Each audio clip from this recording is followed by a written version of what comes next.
लटेन गे जरा कमिलो ए बोला लटेन गे छौरी तोरा पढ़ाइल देबो एगो पेन जरा कमिलो ए बोला लटेन गे जरा कमिलो ए बोला लटेन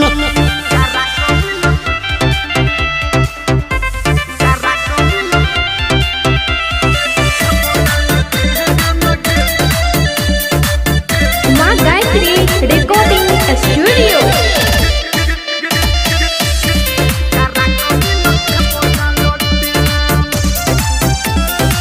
टाइम पे टाइम बना के तू कर खाली तू न खरा तोरा चक्कर में के छोरी सुन के लोपते हमला फरा हो टाइम पे टाइम बना के तू कर खाली तू न खरा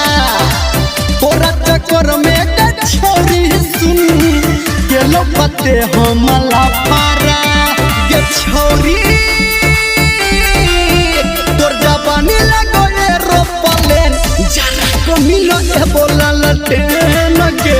जरा कमिलो ए बोला लटेन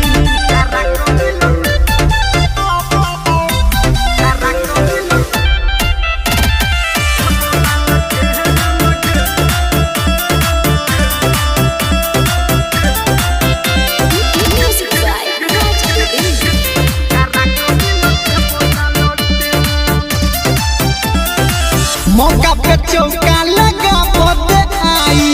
करिया ने जान तू लेटी तोहर बापू ने भैया के बुझतो